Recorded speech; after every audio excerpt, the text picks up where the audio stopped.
Well, hey there, Sharon Horne-Ellstrom here, but you can call me Pajama Grandma. In case we haven't met yet, go ahead and put hashtag pajama in the comments below so you know it's the first time you're being exposed to the Pajama Grandma. I am the Pajama Grandma on purpose, and I think I've probably mentioned that before, but if you've never met me, you'll notice I've got a cozy blanket around me, my soft and cozy robe, and that's for a lot of reasons. Right now I think I'm getting a cold, my throat's all cloggy. It's that time of year, it's cold outside, and we're in and out of the heat and the nice warm house and the cold outdoors. And just like in the summer, when you go in and out of air conditioning, the same thing happens in the winter. We go in and out of the heat, and it just wreaks havoc on my throat, especially when I'm trying to talk and do videos and things like that, or audios, podcasts. Today, I want to talk a little bit about forward progress and momentum and action and the results that we get once we start putting things in motion, even when we're knocked off our track for a little bit of time. I'm involved in a really big project for last week and this week. And in spite of that, I realized that I was still able to set up. So here's just one example. On my LinkedIn, I got 8 people set up for interviews for the Pajama Grandma podcast. 8 people when I couldn't really spend any time looking for people or trying to find people or interviewing people. I also got, I think, 100 new connections on LinkedIn. And that's just people reaching out and becoming connections or accepting my invitation without me doing anything to actually go out and look for. And you know, normally every day I'll be sending out a couple of invitations to people to invite them to be a part of my network on that social media platform, LinkedIn. And this week I wasn't really able to do that very much, but I still had like 100 new connections. I personally think that's pretty awesome. And I can't do anything with that on Facebook because I'm already at the 5,000 limit. So I kind of don't worry about Facebook at all because that's already set in motion. I did do a 5-day challenge, which was really fun. And again, it's reminding me that I need to take my challenges, which are way over the top, too much, and I need to pull out the 5 best days and the 5 best lessons and put them into a 5-day challenge format so that I can attract more people to the 30-day challenge. Because if you want to supersize and grow your business, you're really not going to do it in 5 days. But what part of that can I pull out that's the most attractive that would bring people into saying, okay, this is awesome. I am going to do this 30-day challenge. I can devote 30 days to making my business better and to getting the framework in place that will ensure that I get the success that I want. So I'm thinking about that a little bit. Thinking about communication style, and how we talk to one another and how we treat one another. And the importance of that. The importance of knowing that we all approach things from our own perspective. But we need to remember when we're communicating with other people that it's not just about us, it's about them too. I just did a little piece on that for my Supersize Your Business share today. And so that's pretty in the top of my mind. And I just find it fascinating how certain processes and certain systems work, and how certain organizations and certain industries work, and how absolutely, utterly dysfunctional some of them are. And then within each of those industries, I mean, I've been in several different industries in my lifetime, in my career. I'm old, right? So I've had a lot of experiences. And some of them, some environments and some industries are so nurturing and so positive and so supportive and so wonderful. And other industries are just plain heinous and terrible and bad for people. Let me give you a couple of examples. Network marketing, whether you love or hate network marketing, whether you've been involved in it or not, it's an industry that is got a solid foundation in or based in personal development. It is some of the most positive, encouraging, motivating, supportive environments and industries I've ever seen, and businesses I've ever seen and worked with. They love people, and they build people, and they encourage everyone to become the best version of themselves, so they can sell more of their products, of course. And that's perfectly fine. It doesn't matter. The piece of the network marketing industry that I admire is that they are so into helping people be independent, become themselves, be the best person that they can be to achieve the success that they want, because that's all we can ever do is achieve this success and the level of whatever it is that we want. So I love that about that industry. MLM, network marketing, again, whether you love it, whether you hate it, that is a really cool thing about that industry. The personal development industry, and don't get me wrong, that is absolutely positively a $1 billion industry. I love that because it's all about people getting better, being better, doing more, having more, because they become the person that can accept that into their lives. So I love that. But then there's other industries. I come from an engineering and manufacturing background, and those industries with the unions and the rules and the guidelines and the you can't touch a piece of newspaper if it falls on the floor type things, super dysfunctional. Very bad for human beings and human psyche and human anything, because they are so negative, so rule-based, so judgmental, and just plain goofy sometimes. I mean, some of the things that you can and cannot do in different organizations, and it's not necessarily a written down rule or guideline, but the paradigms or the beliefs or the culture of that organization or that industry is so laden in false beliefs and limiting beliefs and scarce and lack mentality that it just stifles people. It stifles human beings and their creativity, and it gets people believing that they have to conform to this little box or they won't be successful. Now, I had a lot of that early on in my career. I worked for some very big corporate organizations, and it was never stated. It wasn't in the employee handbook. All they had extensive employee handbooks of all the rules and what you could and couldn't do and what you could and couldn't say, and what you could and couldn't wear. But those were more cultural guidelines or expectations that were never really shared with you, but you were expected to dress like everybody else. You were expected to talk like everybody else. You were expected to conform like everybody else in that organization.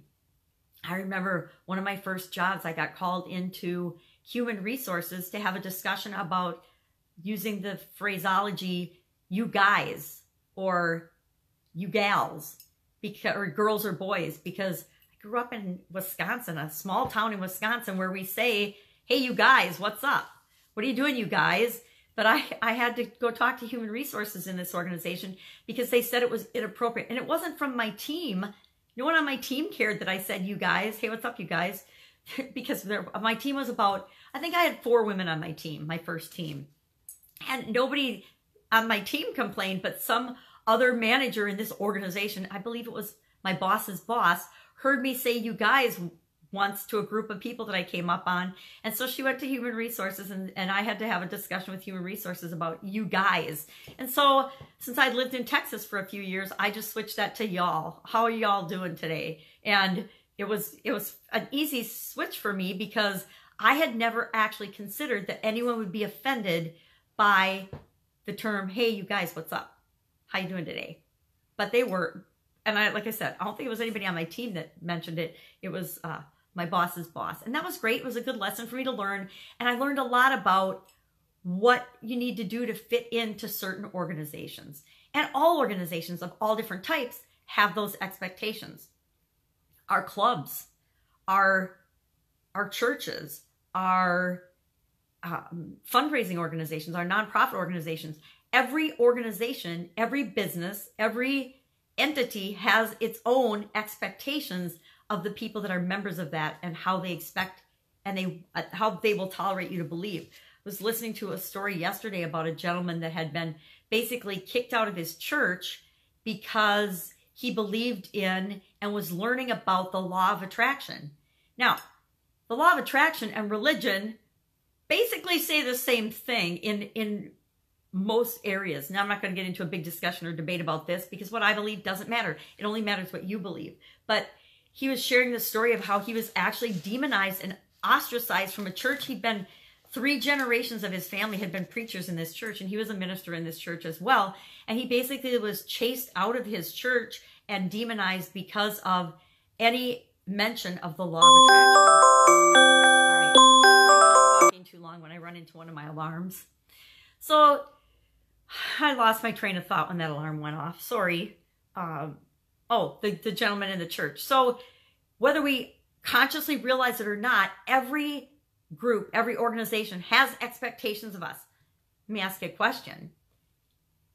if you're a business owner, I've been a business owner for a long time, but I also worked in corporate America. So I've gotten kind of this broad perspective of people's expectations. But when you become a business owner, it's interesting how different our friends and family are around us. And it doesn't matter what type business it is. I've been involved in a couple of network marketing businesses, which I never really pushed on my family, although I would have loved if they had been involved because the products and services were so awesome and made me feel so much better and really had a positive impact on my life. But I didn't push it on them because I know that's why I think any type of business that we go into sort of gets a bad rap from people. You either goes one or two ways. People will put a blind eye to it and they act like you don't even have a business. They'll go out of their way to not ask you about it or have you talk about it because they don't want to know, or they'll expect you to do what it is that you do for them for free.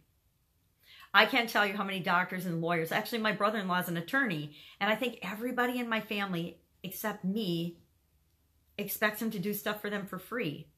I'm like, no, I wouldn't expect you to do that for me for free. Now, I do appreciate the family discount. I'm not going to lie. Attorneys are expensive and I don't need one very often. But when I do, to do a contract or something, I totally appreciate the family discount. But I don't expect it. I don't expect him to give me the family discount, but I totally appreciate it. But when we start businesses, people go one of two ways. They either want it free and they devalue you totally, or they don't want to know anything about it because they're afraid you're going to hit them up to do business with them. Now, I find it fascinating that people will do business with a celebrity or somebody they've never heard of to support them because they're so awesome. But if you're in the same business, they won't support you. Mind-boggling. Mind-boggling. I think there's a different mindset between people that are business owners or entrepreneurs and people that are just going about their life living and going about and having jobs and things. And, just going about life the way they think they should or the way they've been taught that they should. There's definitely a mindset difference there and a different way of looking at the world and thinking. And actually, they've proven that in studies. They found that in studies of entrepreneurs and business owners versus everybody else, that we're more motivated by the things that we want and going toward pleasure. Everybody else on the planet is more motivated by avoiding pain. And there's actually been studies done on that. Don't ask me the exact studies because I can't cite them right now, but there have been studies done on that. And I find that really fascinating. They've also found that business owners and entrepreneurs are ambitious, and the vast majority of the population isn't ambitious. They might be motivated, they might be hard workers, but there's a difference between ambition and just living your life. I guess one's proactive and one's more reactive, and the vast majority of people live in the reactive mode, not in the proactive mode, unless you get into the group of business owners and entrepreneurs, because we're very action oriented. We're very proactive. We're creating things and creating change in the world, not just sitting back and seeing what new thing is coming out in the market. So that's it. Today, I am going to go get my nails done with my sister. My sister's been gone for over a month. She went down to Texas to visit my mom, and then she went and visited her beautiful grandchildren and her son in Florida. So she and her husband have been gone for over a month, and I haven't seen her, and I've missed her. So she called me and said, hey, you want to get your nails done tomorrow? And I said, absolutely, I need my nails done, and I want to see her. So I'm doing that. I'm going to get to work on the Women's Summit because I have been totally shirking my responsibility on that as I've been tied up in other projects. I've been doing the best I can to keep up with all my coaching students and everything else and all my obligations, and as I do this big project. But the Women's Summit, I'm going to be flying to get that baby done. I'm going to get it done. Don't worry. I will absolutely positively get it done. But I do need to do some things on that today to really get in touch with the speakers for this first summit. I think I've mentioned that there's going to be at least 3 or 4 now. But the first one, that's going to be the most challenging because that's the one I set the framework up for all the others. That's the one that I need to get, all of the big pieces in place of the puzzle so that the next ones will just fall into place. It'll just be a matter of getting the different speakers, their information, pulling it in, and then processing it. But once I've done it once, I'll put a system in place so that we can do it again and again and again and again and again. That's it. I hope you have an absolutely fabulous day. Whatever you're doing, make sure that you're doing something today that stretches your comfort zone and makes you feel good. Whatever it is, make sure you're doing something that makes you feel good, makes you feel joy, makes you appreciate that you're you and that you're alive and I always do that by thinking about gratitude and the things I'm grateful for. And I am grateful for so many things. And I think that's why gratitude is so powerful. If we focus on the things that we're grateful for and that are working in our life, instead of thinking about the 2 or 3 things in our life that suck or aren't working, we're way happier. And I think the world wants us to be happy, even though it doesn't act that way sometimes, even though the people we love and care about might not act like they want us to be happy. They really do. And deep down, that's all we ever want. That's all we want, is to feel joy and happiness and to feel good. And so I say, go out, find something that makes you feel good today, and move toward that. Do that. All right, enough rambling. Have a fantastic day. And of course, I'll be with you tomorrow. Bye.